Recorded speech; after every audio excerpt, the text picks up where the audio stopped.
Assalamualaikum warahmatullahi wabarakatuh. Di sini saya akan mempresentasikan dengan judul yaitu modus-modus kejahatan di bidang TI yang dikerjakan oleh kelompok 6. Di sini ada anggota saya sendiri, Raihan Maulana, Saidul Basar, dan Riki Yogi. Pendahuluan. Kecenderungan insiden di bidang teknologi komputer dan komunikasi digolongkan ke dalam program hacking. Apa aja sih poinnya? Ada packet flooding, packet sniping, dan backdoor. Dan poin selanjutnya, secara umum kita fokus pada sistem komputer berbasis Windows. Nextnya, dalam kenyataan kejahatan, komputer sudah sangat meluas, sudah tidak melihat kepada basis sistem operasi saja.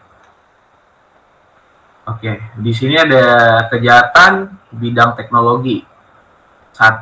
Beberapa istilah kejahatan di bidang teknologi informasi. Contohnya seperti cybercrime, kejahatan Mayangkara, atau Barda Nawawiyah. Komputer cybercrime atau computer abuse dan computer fraud, computer related crime, dan lain-lain. Mungkin itu juga beberapa contoh. Dan yang kedua, di sini ada computer crime. Perbuatan melawan hukum yang dilakukan dengan memakai komputer sebagai sarana atau alat komputer sebagai objek, baik untuk memperoleh keuntungan ataupun tidak, dengan merugikan pihak lain. 3. Di sini ada cybercrime, perbuatan melawan hukum yang dilakukan dengan menggunakan internet yang berbasis pada kecanggihan teknologi komputer dan telekomunikasi. Oke, nextnya ada karakteristik unik di bidang TI atau di bidang IT. Di sini ada ruang lingkup kejahatan yang bersifat global, melintas batas negara, menyebabkan sulit menentukan yurisdiksi hukum negara mana yang berlaku terhadapnya. Dan juga ada sifat kejahatan yang dimana menimbulkan kekacauan yang mudah terlihat non-violence, sehingga ketakutan terhadap kejahatan tersebut tidak mudah timbul, atau bisa dibilang juga itu beberapa sifat kejahatan saja. Dan di sini ada pelaku kejahatan. Pelaku kejahatan ini tidak mudah diidentifikasi, namun memiliki ciri khusus, yaitu pelakunya menguasai penggunaan internet atau komputer. Dan di sini yang kita ketahui seperti modus kejahatan tadi, mereka hanya dapat dimengerti oleh orang yang mengerti dan menguasainya di bidang tersebut atau di bidang teknologi informasi seperti TI yang kita sebut tadi. Dan juga ada jenis kerugian. Apa aja sih kerugian yang ditimbulkan? Ya, kerugian yang ditimbulkan bisa lebih luas, termasuk kerugian di bidang politik, ekonomi, sosial, dan budaya. Kejahatan di bidang TI. Menurut Heru Sutadi, 2003 digolongkan menjadi 2 bagian, yaitu 1. Kejahatan yang menggunakan TI sebagai fasilitas. Contohnya pembajakan pornografi, pemalsuan dan pencurian kartu kredit, penipuan lewat email, penipuan dan pembobolan rekening bank, perjudian online, terorisme, situs sesat, sampai isu SARA. Kedua, kejahatan yang menjadikan sistem dan fasilitas TI sebagai sasaran, contohnya ada pencurian data pribadi, pembuatan dan penyebaran virus komputer, pembobolan situs, sampai ke cyber war. Next. Di sini ada jenis cybercrime. Menurut Teguh Wahyono S.com, 2006 jenis cybercrime dikelompokkan dalam: yang pertama ada cybercrime berdasarkan jenis aktivitas, yang kedua cybercrime berdasarkan motif kegiatan, yang ketiga ada cybercrime berdasarkan sasaran kejahatan. Next. Kemudian ada jenis aktivitas cybercrime. Yang pertama ada unauthorized access, yaitu kejahatan yang terjadi ketika seseorang memasuki atau menyusup ke dalam suatu sistem jaringan komputer secara tidak sah, tanpa izin atau tanpa sepengetahuan dari pemilik sistem jaringan komputer yang dimasukinya. Contohnya di sini ada probing dan port scanning. Yang kedua, ada illegal contents. Illegal contents merupakan kejahatan yang dilakukan dengan memasukkan data atau informasi ke internet tentang sesuatu hal yang tidak benar, tidak etis, dan dapat dianggap melanggar hukum atau mengganggu ketertiban umum. Contohnya adalah penyebarluasan pornografi, isu-isu, atau fitnah terhadap individu, biasanya public figure. Next. Yang ketiga, ada penyebaran virus secara sengaja. Penyebaran virus secara sengaja ini melakukan dengan yang merugikan seseorang atau institusi dengan sengaja. Yang keempat, ada data forgery, yaitu kejahatan yang dilakukan dengan tujuan memalsukan data pada dokumen-dokumen penting yang ada di internet. Biasanya dimiliki oleh institusi atau lembaga yang memiliki situs berbasis web data. Yang kelima, ada cyber espionage, sabotage, and extortion. Nah, ini merupakan cyber espionage merupakan kejahatan yang memanfaatkan jaringan internet untuk melakukan kegiatan mata-mata terhadap pihak lain dengan memasuki sistem jaringan komputer pihak sasarannya. Next. Yang keenam, ada cyberstalking. Cyberstalking merupakan kejahatan yang dilakukan untuk mengganggu atau melecehkan seseorang dengan memanfaatkan komputer. Misalnya dengan melakukan teror melalui pengiriman email secara berulang-ulang tanpa disertai identitas yang jelas. Yang ketujuh, ada courting. Courting merupakan kejahatan yang dilakukan untuk mencuri nomor kartu kredit milik orang lain dan digunakan dalam transaksi perdagangan di internet. Yang kedelapan, ada hacking and cracking. Hacker sebenarnya memiliki konotasi yang netral. Namun, bila kemampuan penguasaan sistem komputer yang tinggi dari seorang hacker ini disalahgunakan untuk hal negatif, misalnya dengan melakukan perusakan di internet, maka hacker ini disebut sebagai cracker. Aktivitas cracking di internet meliputi pembajakan account milik orang lain, pembajakan situs web, probing, penyebaran virus, hingga pelumpuhan target sasaran. Biasanya menyebabkan hang atau crash. Next. Yang kesembilan di sini ada cyber squatting and typo squatting.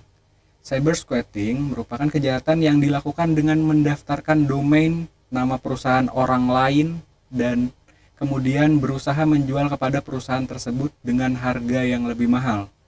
Pekerjaan ini mirip dengan calo karcis. Sedangkan typo squatting adalah kejahatan dengan membuat domain plesetan, yaitu domain yang mirip dengan nama domain orang lain. Biasanya merupakan nama domain saingan perusahaannya. Yang terakhir, di sini ada hijacking. Hijacking merupakan kejahatan pembajakan terhadap hasil karya orang lain. Biasanya pembajakan perangkat lunak atau software. Baik, di sini saya akan melanjutkan. Di sini ada jenis kegiatan cybercrime. Poin yang pertama, cybercrime sebagai tindakan murni kriminal. Kejahatan ini murni motifnya kriminal. Ada kesengajaan melakukan kejahatan, misalnya carding, yaitu pencurian nomor kartu kredit milik orang lain untuk digunakan dalam bertransaksi di internet. Poin yang kedua, cybercrime sebagai kejahatan abu-abu. Perbuatan yang dilakukan dalam jenis ini masuk dalam wilayah abu-abu, karena sulit untuk menentukan apakah hal tersebut merupakan kriminal atau bukan, mengingat motif kegiatannya terkadang tidak dimaksudkan untuk berbuat jahat. Misalnya, probing atau force scanning, yaitu tindakan pengintaian terhadap sistem milik orang lain, dengan mengumpulkan informasi sebanyak mungkin, namun data yang diperoleh berpotensi untuk dilakukannya kejahatan. Next. Di sini ada jenis kejahatan cybercrime. Poin yang pertama, cybercrime yang menyerang individu, atau bisa disebut agent person. Jenis kejahatan ini, sasaran serangannya adalah perorangan atau individu yang memiliki sifat atau kriteria tertentu sesuai tujuan penyerangan tersebut. Contoh, pornografi, cyberstalking, cyber trespass. Poin selanjutnya, cybercrime menyerang hak milik atau bisa disebut against property. Kejahatan yang dilakukan untuk mengganggu atau menyerang hak milik orang lain, contohnya pengaksesan komputer secara tidak sah, pencurian informasi, carding, cybersquatting, typo squatting, hijacking, data forgery. Poin selanjutnya, cybercrime menyerang pemerintah atau bisa disebut against government. Kejahatan ini dilakukan dengan tujuan khusus penyerangan terhadap pemerintah. Contoh, cybercrime terorisme, checking ke situs resmi pemerintah. Next. Di sini ada penanggulangan cybercrime. Poin yang pertama, pengamanan sistem. Tujuan yang paling nyata dari suatu pengamanan sistem adalah mencegah adanya perusakan bagian dalam sistem karena dimasuki oleh pemakai yang tidak diinginkan. Pengamanan sistem ini harus terintegrasi pada keseluruhan subsistem untuk mempersempit atau bahkan menutup adanya celah-celah unauthorized action yang merugikan. Poin yang kedua, penanggulangan global. OECD, the Organization for Economic Cooperation and Development, telah merekomendasikan beberapa langkah penting yang harus dilakukan setiap negara dalam penanggulangan cybercrime. Poin yang next. Poin yang ketiga, perlunya cyber law. Cybercrime belum sepenuhnya terakomodasi dalam peraturan undang-undang yang ada. Penting adanya perangkat hukum khusus mengingat karakter dari cybercrime ini berbeda dari kejahatan konvensional. Poin yang keempat, perlunya dukungan lembaga khusus. Lembaga ini diperlukan untuk memberikan informasi tentang cybercrime, melakukan sosialisasi secara insentif kepada masyarakat, serta melakukan riset-riset khusus dalam penanggulangan cybercrime. Indonesia sendiri sudah memiliki IDCERS, Indonesia Computer Emergency Response Teams, yang diperlakukan bagi orang-orang untuk melaporkan masalah-masalah keamanan komputer. Next. Di sini ada penanggulangan global. Poin yang pertama, melakukan modernisasi hukum pidana nasional dengan hukum acaranya yang diselaraskan dengan konvensi internasional. Poin yang kedua, meningkatkan sistem pengamanan jaringan komputer nasional sesuai standar internasional. Poin yang ketiga, meningkatkan pemahaman serta keahlian aparatur penegak hukum mengenai upaya pencegahan, investigasi, dan penuntutan perkara-perkara yang berhubungan cybercrime. Poin yang keempat, meningkatkan kesadaran warga negara mengenai masalah cybercrime serta pentingnya mencegah kejahatan tersebut terjadi. Poin yang kelima, meningkatkan kerjasama antar negara baik bilateral, regional, maupun multilateral dalam upaya penanganan cybercrime, antara lain melalui perjanjian ekstradisi dan mutual asistensi justice. Next. Di sini ada contoh studi kasus.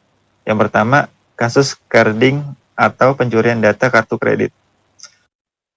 Kasus singkat, pelaku mencuri data kartu kredit milik pengguna e-commerce dengan cara menyusup ke sistem pembayaran online. Data kartu digunakan untuk transaksi di situs luar negeri tanpa izin pemilik. Jenis cybercrime-nya, carding, unauthorized access, cyber fraud. Dampaknya, kerugian finansial besar bagi korban dan turunnya kepercayaan terhadap sistem pembayaran digital. Cara penanggulangannya adalah dengan cara penggunaan sistem keamanan enkripsi, deteksi transaksi mencurigakan, dan edukasi agar pengguna tidak sembarangan menyimpan data kartu. Next. Di sini ada studi kasus yang kedua, yaitu kasus penyebaran virus komputer. Kasus singkatnya, sebuah perusahaan terkena serangan ransomware yang mengenkripsi seluruh data dan menuntut tebusan dalam bentuk mata uang kripto. Aktivitas operasional perusahaan berhenti total selama beberapa hari. Ini cybercrime-nya, penyebaran virus, cyber extortion, sabotase. Dampaknya, kerugian finansial, kehilangan para data penting, serta gangguan reputasi perusahaan. Cara penanggulangannya adalah dengan cara instalasi antivirus, berlisensi backup rutin, firewall yang kuat, dan pelatihan karyawan terkait keamanan digital. Next.